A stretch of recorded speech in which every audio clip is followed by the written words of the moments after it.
अच्छा okay students, हम next topic लेके स्टार्ट करेंगे।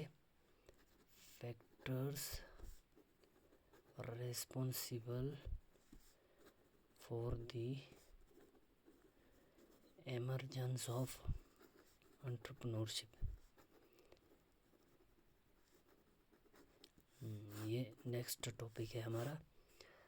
इसमें क्या क्या फैक्टर्स है, किन किन फैक्टर्स की वजह से एंटरप्रेन्योरशिप का इमर्जेंस होता है, ग्रोथ होता है, यानी उसको हम कह सकते हैं डिटर्मिनेंट्स भी। जो फैक्टर्स रिस्पॉन्सिबल होते हैं उनको कहते हैं डिटर्मिनेंट्स और डिटर्मिनेंट्स ऑफ एंटरप्रेन्योरशिप। तो क्या क्या फैक्टर्स है जिसकी वजह से एंटरप्रेन्योरशिप इमर्ज होता है। Okay, various factors impacting the rate of entrepreneurial activities in an economy can be classified into following categories। बहुत से पॉइंट्स या कैटेगरीज में हम इसको कर सकते हैं, फैक्टर्स को हम क्लासीफाई कर सकते हैं। उसमें फर्स्ट है नंबर 1 एंटरप्रेन्योरियल कैपेबिलिटीज। फर्स्ट होता है एंटरप्रेन्योरियल कैपेबिलिटीज।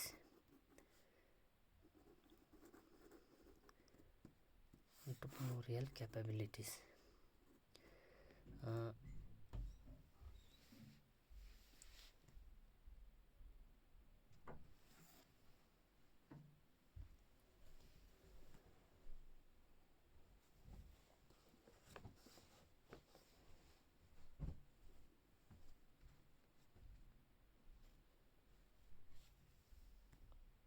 फर्स्ट कैटेगरी हो गया entrepreneurial capabilities.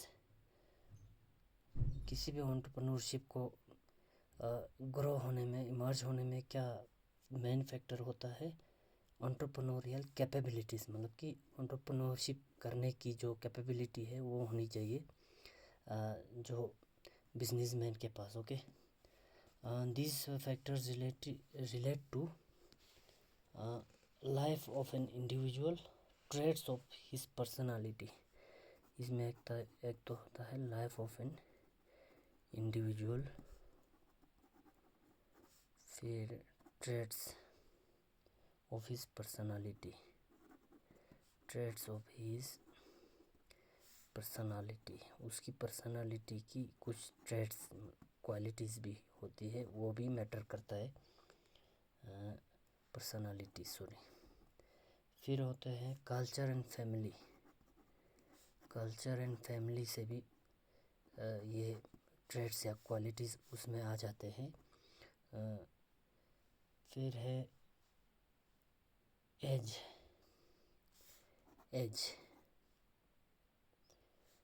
Quality of education. Age मतलब कि जो ज़्यादा ओल्ड एज लोग होते हैं उनमें रिस्क लेने की कैपेसिटी कम होती है, और इसीलिए वो कोई नया वेंचर लेके, न्यू आइडिया लेके बिजनेस स्टार्ट करने की वो रिस्क नहीं लेंगे। जो यंगर जनरेशन होते हैं उनमें ये रिस्क लेने की कैपेसिटी ज़्यादा होती है, तो वो रिस्क लेके कर लेते हैं, इसीलिए एज इस तरह से उसमें मैटर करता है। Quality of education. Quality of education भी उसमें मैटर करता है, क्योंकि अगर एजुकेशन उसने अच्छा नहीं लिया होगा तो उसको ये सारा इस उसमें अंडरस्टैंड करने में मुश्किल आ जाएगा, तो वो अपना वेंचर स्टार्ट करने की उसमें ज़्यादा प्रॉब्लम्स आएंगी उसको। फिर होता है एथनिसिटी। एथनिसिटी आप लोगों को पता है, मतलब कि कौन सा, मतलब कि कल्चर, रेस वगैरह अलग होते हैं, उनमें अलग अलग ट्रेड्स होते हैं बिजनेस करने की। जैसे मतलब कि गुजराती लोग, हम उसको ज़्यादा बिजनेस में उनकी वो मानते हैं, बिजनेस में उनकी ज़्यादा करने की जो क्षमता होती है वो ज़्यादा होती है। ओके, फिर है एक्सपीरियंसेस। अभी तक उसने कितना एक्सपीरियंस उसको मिला है किसी भी फील्ड में, वो भी मैटर करता है। इनिशिएटिव, नेक्स्ट है इनिशिएटिव। वो अगर इनिशिएटिव लेना चाहता है तो फिर उसका एंटरप्रेन्योरशिप बनने का जो उसकी कोशिश है वो कामयाब हो जाएगी। And willingness to change, willingness to change, changes लाने की जो विलिंगनेस होनी चाहिए वो भी होनी चाहिए। नहीं तो इसमें एंटरप्रेन्योरशिप में सक्सेसफुल नहीं होगा। अगर उसमें चेंजेस लाने की विलिंगनेस नहीं होगा तो। Define the overall personality of an individual, ये सारे डिफाइन करते हैं ओवरऑल पर्सनालिटी जो एक एंटरप्रेन्योर में होनी चाहिए ऑफ एन इंडिविजुअल। किसी भी इंडिविजुअल की ये सारी क्वालिटीज़ जो ट्रेड्स है वो डिफाइन करता है, मैटर करता है कि वो एंटरप्रेन्योर बन सकता है, सक्सेसफुल एंटरप्रेन्योर बन सकता है या नहीं बन सकता है। ओके, नेक्स्ट है नंबर 2 है रेगुलेटरी फ्रेमवर्क।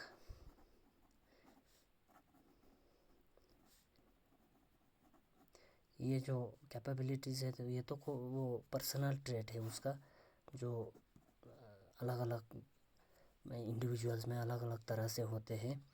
बाकी ये रेगुलेटरी फ्रेमवर्क है, ये एनवायरनमेंट मतलब कि जो गवर्नमेंट के रूल्स रेगुलेशंस है वो किस तरह से बिज़नेस को डेवलप करने में को, ये ease of business, doing business आजकल वो चल रहा है, rules and regulations of business government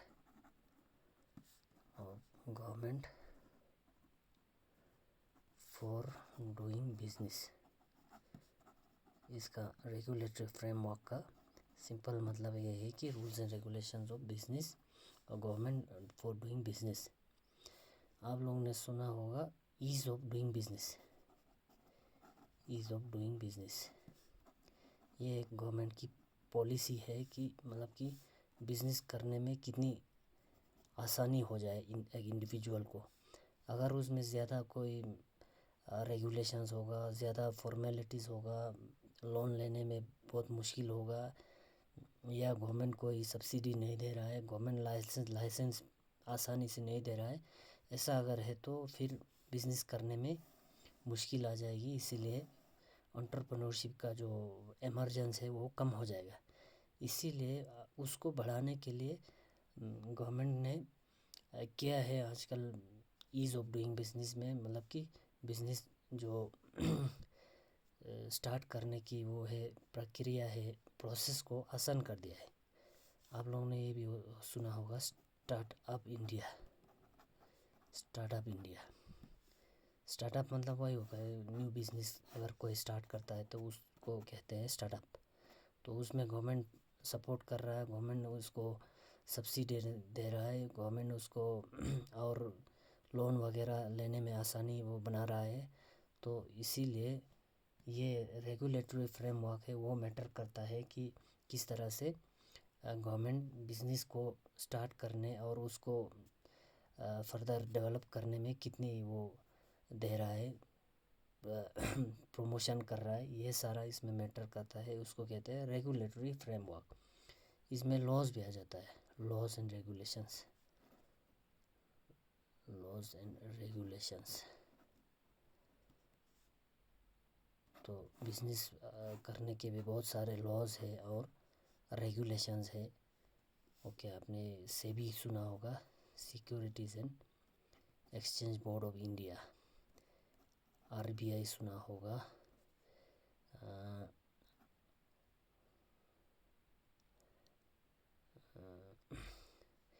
और मैं 2-3 बताऊंगा जो भी वो रेगुलेटरी जो बॉडीज़ है, अथॉरिटीज़ है, उनके नाम। ये लोग रेगुलेशंस बनाते हैं किस तरह से बिज़नेस स्टार्ट करेंगे, या और जो उसमें प्रोसेसेस आते हैं वो किस तरह से चलाएंगे। Okay, FSSAI, food safety and standards authority of India, जो फूड प्रोडक्ट्स होते हैं उसका एक स्टैंडर्ड होता है, वो ये एक बॉडी है, रेगुलेटरी बॉडी, वो देखता है मतलब कि फूड प्रोडक्ट है अगर कोई बनाता है तो उसको ये food security safety and standards authority of India से लाइसेंस लेना होगा कि ये फूड प्रोडक्ट है मार्केट में जा सकता है या नहीं जा सकता है, इसलिए उनसे पहले परमिशन लेंगे। उसमें बहुत सारे प्रोसेस होते हैं, वो लेबोरेटरी में टेस्ट वगैरह करवाते हैं कि वो उसमें खाने की वो लायक है या और कुछ उसमें बॉडी को कोई नुकसान देने वाला कोई चीज़ तो उसमें नहीं है, ये सारा देखता है। ओके, और भी बहुत सारे मैं बताऊंगा। Government policies affect the growth of new ventures in every economy. Government policies कहेंगे इसको हम, rules and regulations of government को हम कह सकते हैं government policies. Government policies affect the growth of new venture in every economy. Conducive business environment is preferred over restrictive policies. Conducive business environment होने चाहिए, sorry conducive, CONDUCIVE, conducive business environment. Business environment जो है वो conducive मतलब कि जो supportive होना चाहिए किसी भी न्यू वेंचर के लिए। अगर वो रिस्ट्रिक्टिव होगा तो फिर न्यू वेंचर्स को ग्रो करने में उसमें मुश्किल आएगा। अगेंस्ट इसके अगेंस्ट रिस्ट्रिक्टिव नहीं होना चाहिए, ये होना चाहिए conducive business environment. Okay, for the same reason Indian government has been working upon improving Indian ranking in ease of doing business nation। इसमें मैंने कहा है ईज़ ऑफ डूइंग बिजनेस, अभी मैंने कहा है, तो ये इसमें भी बताया है कि इंडियन गवर्नमेंट ने ease of doing business nation बनने के लिए बहुत सारे आजकल स्टेप्स ले रहे हैं। Regulatory framework of a nation is is defined in terms of barriers to new entry, administrative procedures required for growth and extension of existing businesses, various financial regulations, labor laws। इसमें labour laws भी आता है। Financial regulations तो ये RBI और ये SEBI, RBI बनाता है। सेबी तो खैर उसके लिए नहीं, सेबी है सिक्योरिटीज़ जो मार्केट है, स्टॉक एक्सचेंज है, उनके रेगुलेशन के लिए। आरबीआई बाकी जो फाइनेंशियल या मॉनेटरी पॉलिसीज़ बनाते हैं। एफएसएसएआई ये फूड प्रोडक्ट्स के लिए है। बाकी लेबर लॉज भी और सारे बहुत सारे लॉज हैं, वो डिफ़ाइन करते हैं कि ईज़ ऑफ डूइंग बिजनेस किस तरह से होनी चाहिए।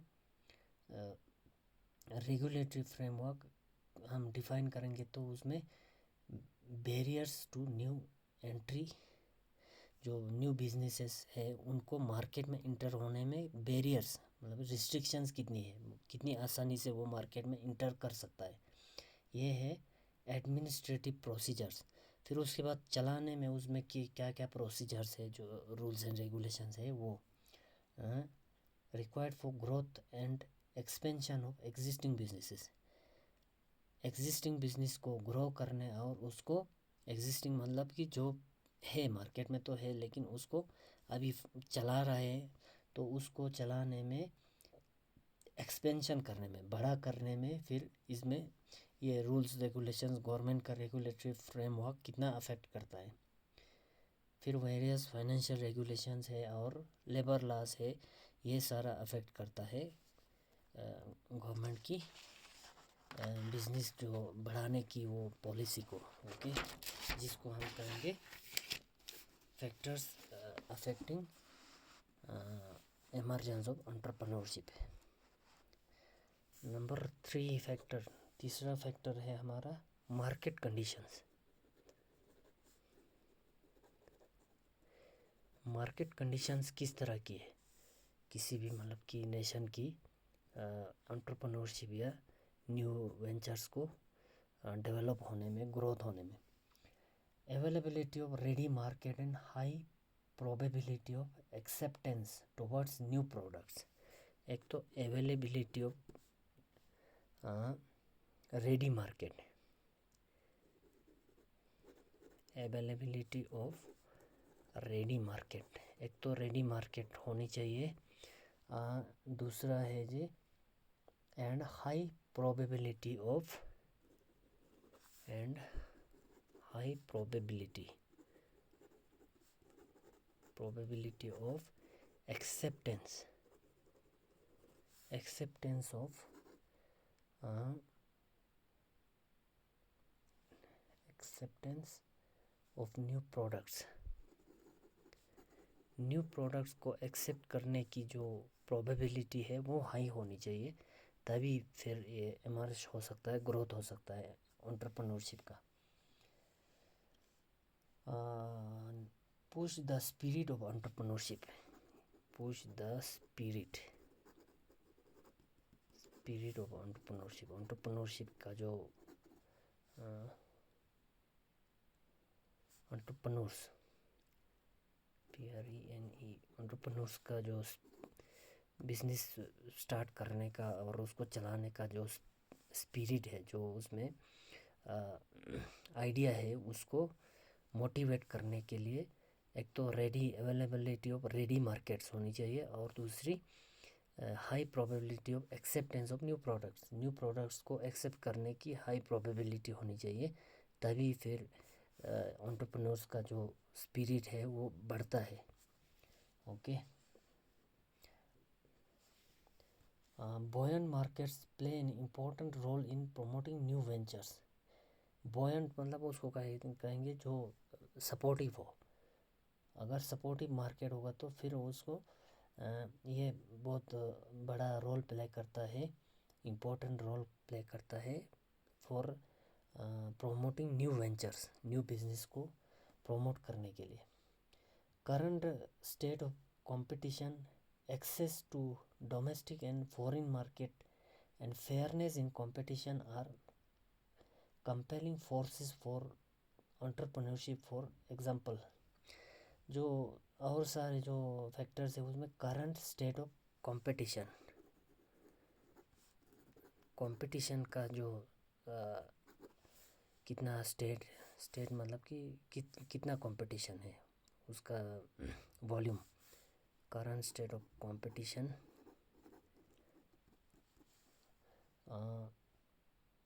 Access to domestic and foreign market, access to domestic and foreign market. Domestic market means जो अपना रीजन में आता है उसको कहेंगे डोमेस्टिक मार्केट, या इंडिया के सारे मार्केट्स है हमारे लिए डोमेस्टिक मार्केट, और जो आउट ऑफ कंट्री के जो दूसरी कंट्रीज़ के मार्केट्स है वो हो गया foreign market. Okay. Access to domestic and foreign markets and fairness in competition,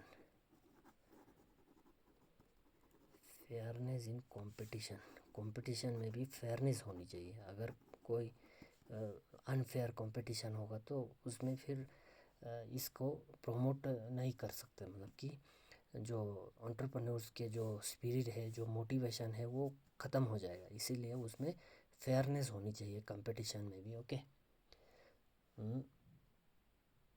are compelling forces for entrepreneurship, ये सारे जो फोर्सेस है compelling forces for entrepreneurship, entrepreneurship को बढ़ावा मिलने में ये सारे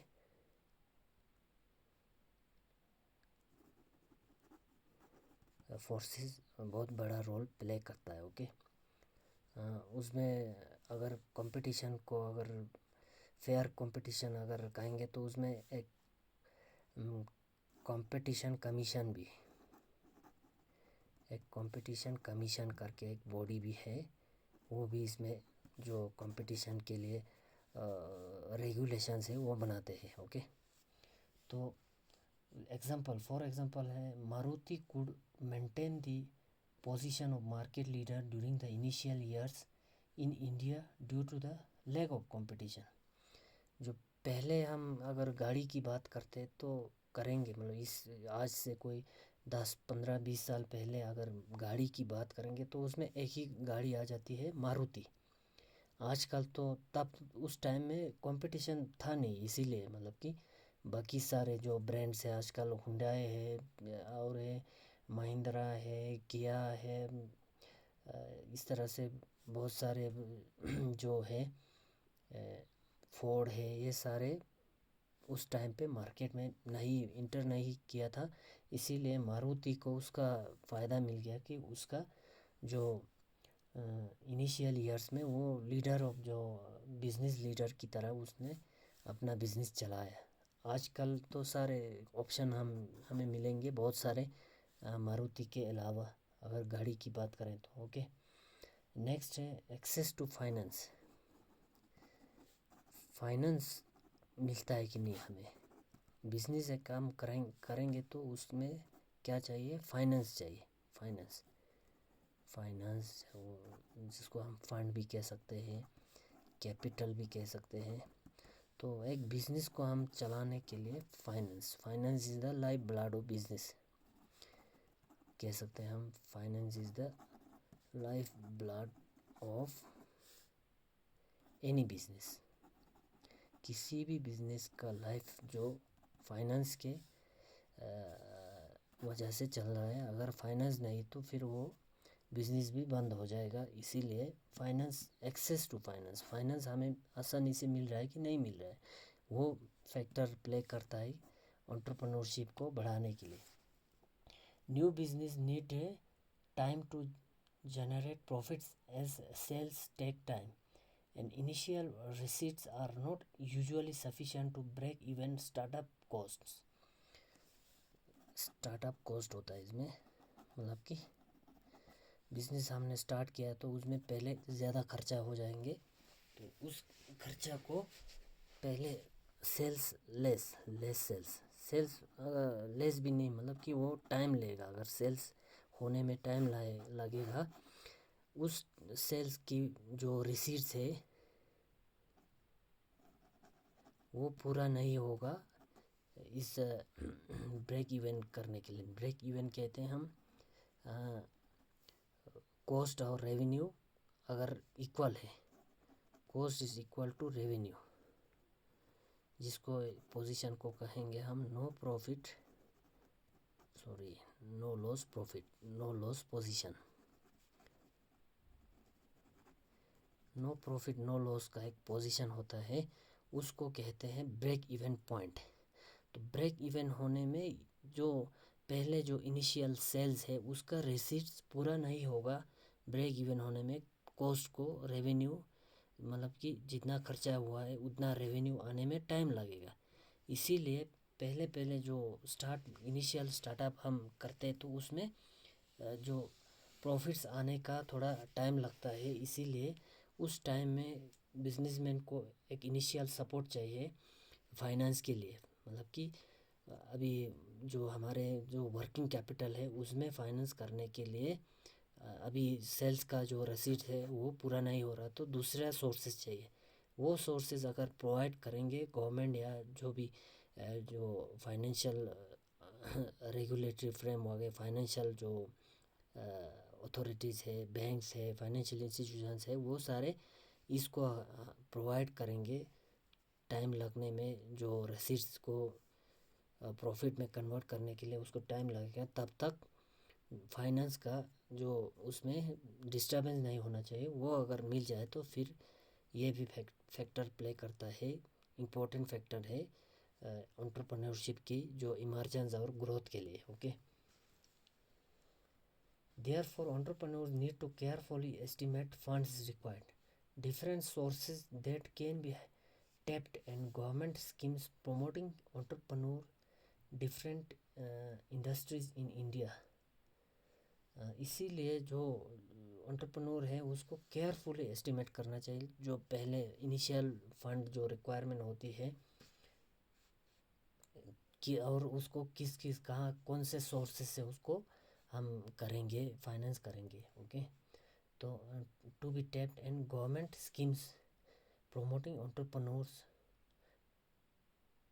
गवर्नमेंट की जो स्कीम्स है जो एंटरप्रेन्योर्स को प्रमोट करने के लिए देते हैं, उसको देखना चाहिए उसमें से कौन सा हमने लेना है कौन सा नहीं लेना है इनिशियल टाइम में। ओके, उसको केयरफुली एस्टिमेट करना है, नहीं तो उसमें फिर गड़बड़ आ जाए, इसीलिए उस सक्सेस होने में इसमें दिक्कत आ सकता है।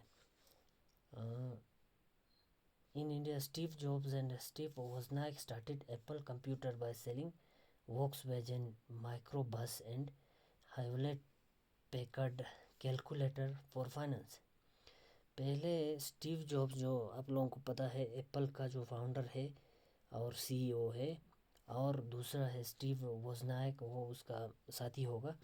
तो उन्होंने इंडिया में एप्पल कंप्यूटर्स को सेल करने से पहले क्या किया, वोक्सवैगन माइक्रोबस और हेवलेट पैकर्ड का कैलकुलेटर उसको सेल किया, उससे फाइनेंस किया, उसके बाद एप्पल कंप्यूटर सेल करना स्टार्ट कर दिया।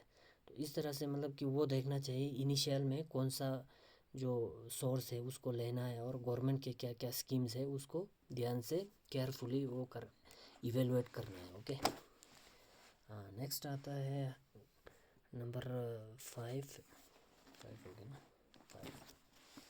हाँ, नंबर 5 जो फैक्टर है वो है हमारा टेक्नोलॉजिकल डेवलपमेंट। आजकल टेक्नोलॉजी हर चीज़ में इम्पोर्टेंट रोल प्ले कर रहा है, तो इसीलिए जो टेक्नोलॉजिकल डेवलपमेंट है उसको हम अच्छी तरह से इवेलुएट करेंगे, एनालाइज करेंगे। Okay, technology changes at the blink of an eye. मतलब कि इसका मतलब है ब्लिंक, आँख जो पलक झपकने में आजकल टेक्नोलॉजी उसी टाइम उसी स्पीड में डेवलप हो रहा है, चेंजेस हो रहा है।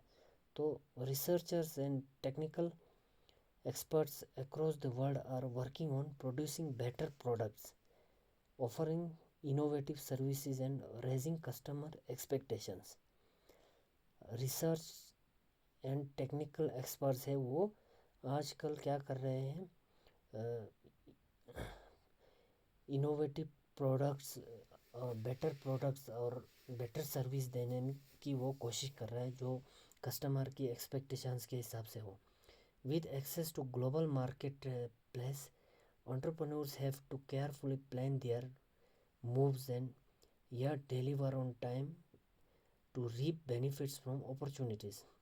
इसीलिए जो एंटरप्रेन्योर्स है उनको ग्लोबल मार्केट में एक्सेस करना है, तो केयरफुली उसको इवेलुएट करना है कि किस तरह की जो प्रोडक्ट वो या सर्विस डिलीवर करेंगे और उसका जो बिजनेस अपॉर्चुनिटीज़ है उससे किस तरह की बेनिफिट वो लेंगे। ओके, नेक्स्ट है नंबर 6 है इंटरेस्ट एंड विजन। फिर जो एंटरप्रेन्योर का अपना इंटरेस्ट और विजन भी होना चाहिए। अगर किसी एंटरप्रेन्योर का इंटरेस्ट उस तरह की बिजनेस में नहीं होगा, फिर भी वो ज़बरदस्ती उसी में घुसा है, तो सक्सेस होने का उसमें चांसेस कम है। फिर विजन होना चाहिए। विजन मीन्स अगले 10 साल 20 साल में उसका बिजनेस कहाँ से कहाँ पहुँच जाएगा, उसका विजन उसको पहले ही अपने माइंड में रखना है। Okay, entrepreneurship place in entrepreneurship pays off according to performance rather than time spent on a particular effort. An entrepreneur must work in an area that interests them. Entrepreneurship जो पे करता है वो किस हिसाब से करता है, परफॉर्मेंस के हिसाब से, rather than time spent. Entrepreneurship pace of according to performance, according to performance.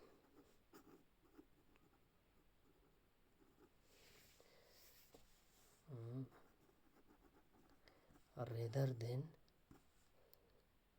Time spent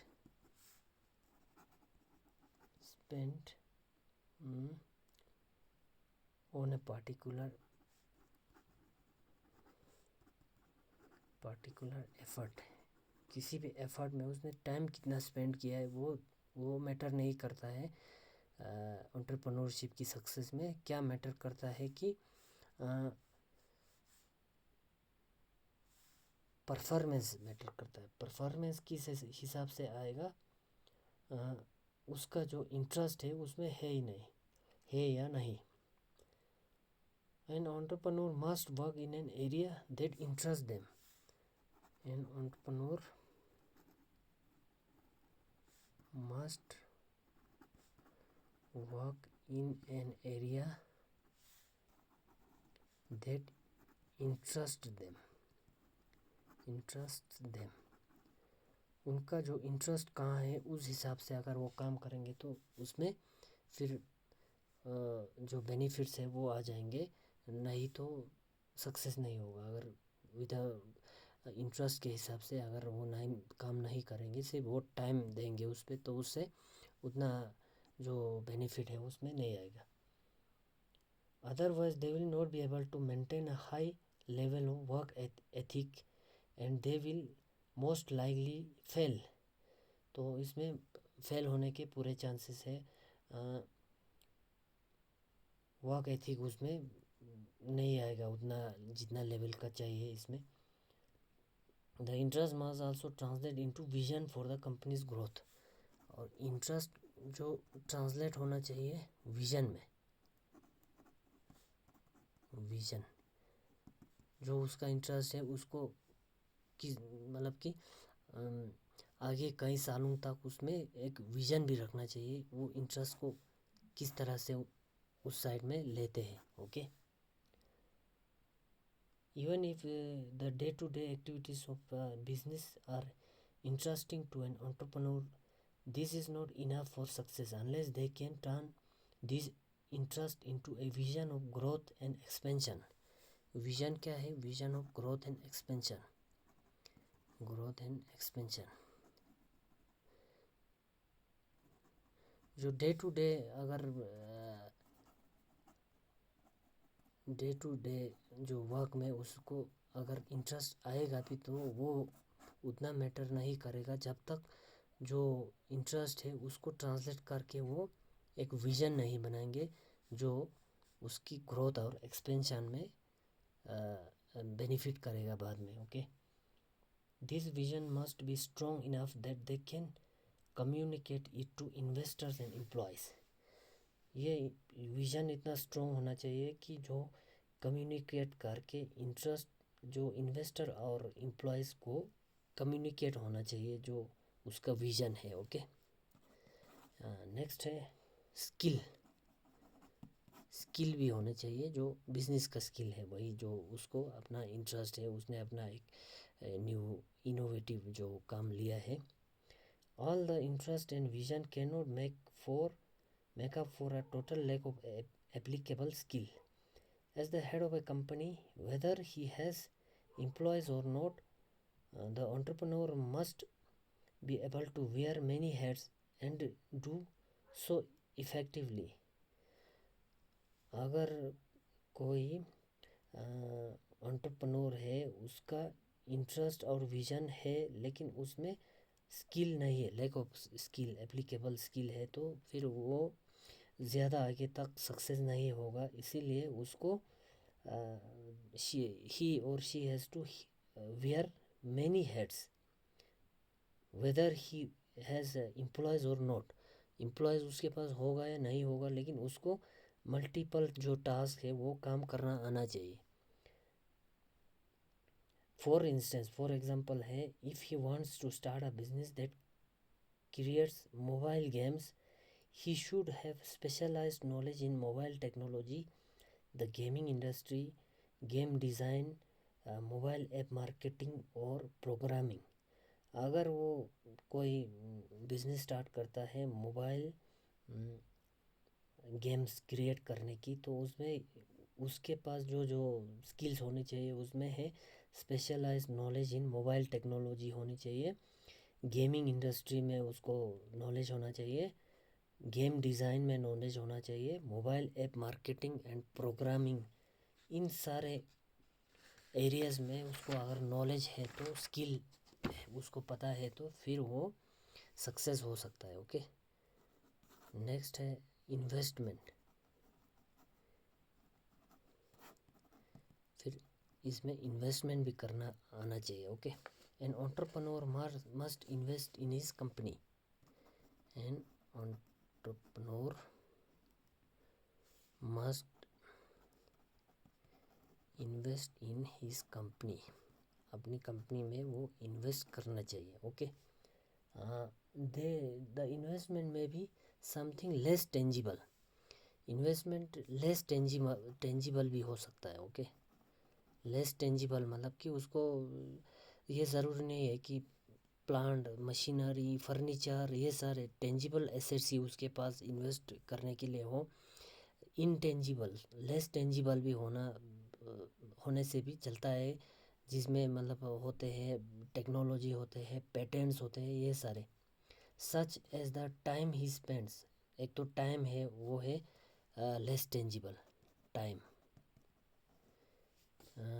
और द स्किल्स और reputation he brings, skills and reputation, ये सारा जो लेस टेंजिबल जो इन्वेस्टमेंट है उसके पास होना चाहिए, जो इन्वेस्ट करने के लिए अपने कंपनी में।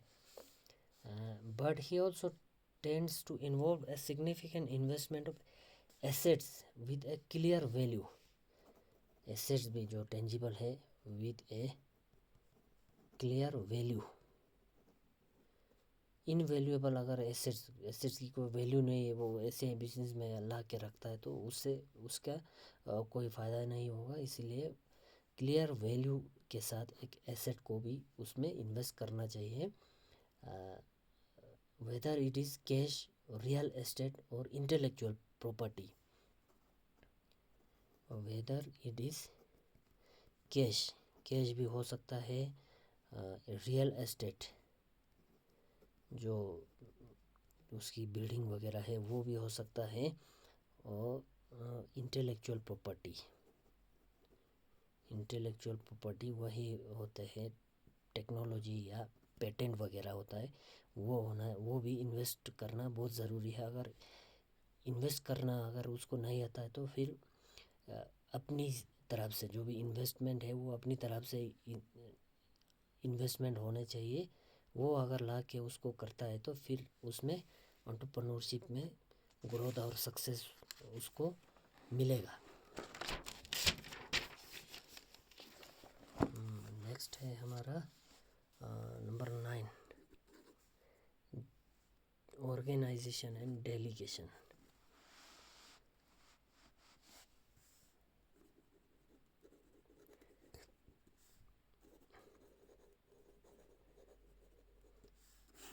ऑर्गेनाइजेशन एंड डेलीगेशन ये तो मैनेजमेंट फंक्शंस है। अगर कोई एंटरप्रेन्योर उसको ऑर्गेनाइजेशन एंड डेलीगेशन वाला काम अगर नहीं आता है तो फिर उसमें भी जो फैक्टर प्ले करता है उसकी सक्सेस होने में, इसीलिए उसको ऑर्गेनाइजेशन एंड डेलीगेशन वाला फंक्शन आना चाहिए, जो मैंने कल बताया है वैसे उसमें मैनेजमेंट फंक्शंस में। फिर भी एक बार इधर मैं करूँगा थोड़ा explain. While many new business start as one man show, successful entrepreneurship is characterised by quick and stable growth. अगर वन मैन शो बिजनेस, ये जो न्यू स्टार्टअप्स जो हो रहे हैं मार्केट में आ रहा है वो वन मैन शो होगा भी, तो उसमें बाद में क्या चाहिए, उसमें एक स्टेबल ग्रोथ चाहिए। ओके, सक्सेस के लिए this mean hiring other people to do specialised jobs. जो अब जो बिजनेस स्टार्ट करता है एंटरप्रेन्योर, वो सारा काम नहीं कर सकता है, जो स्पेशलाइज्ड जॉब्स है वो उसके लिए उसको ही has to hire other people. For this reason, entrepreneurship requires extensive organization and delegation of tasks. इसी रीज़न से, for this reason, entrepreneurship requires extensive organization and delegation of tasks. It is important for entrepreneurs to pay close attention to every thing that goes on in their companies. But if they want their companies to succeed, they must learn to hire the right people for the right job and let them do their work jobs with minimal interference from management. Right people at the right job, एक जो organisation का जो है meaning है right people at the right job. Entrepreneur has to hire right people at the right job and let them do their jobs with minimal interference from management. Management की तरफ से जो इंटरफेरेंस है वो मिनिमल होनी चाहिए. अपने जो स्पेशलाइज्ड जो काम के लिए बंदे लाए हैं उनको अपना काम करने के लिए फ्रीडम भी देना चाहिए. ओके, तभी वो एफिशिएंटली काम कर सकता है. नेक्स्ट है रिस्क एंड रिवर्स. लास्ट जो हमारे हिसाब से जो फैक्टर है वो है रिस्क एंड रिवर्स. तो एंटरप्रेन्योरशिप का मतलब है वही रिस्क टेकिंग उसमें होता ही है, एंड जो अगर रिस्क लेगा तो उसको रिवर्स भी मिलता है. ओके, सक्सेस मिलता है. Entrepreneurship requires risk. The measurement of risk equates to the amount of time and money you invest into your business. Measurement of risk क्या होता है, किसके इक्वेट होता है, amount of time and money you spend. amount of time and money you spent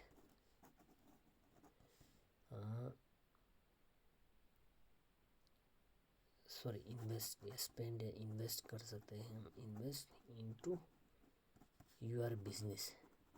अपने business में कितना time और मनी स्पेंड किया है वो डिटरमाइन करता है रिस्क आपने कितना उठाया है. ओके.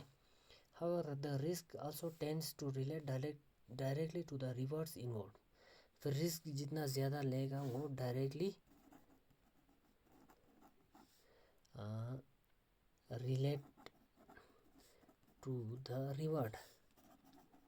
रिवार्ड के जो जितना रिस्क लेगा उस हिसाब से उसको रिवार्ड भी मिलेगा.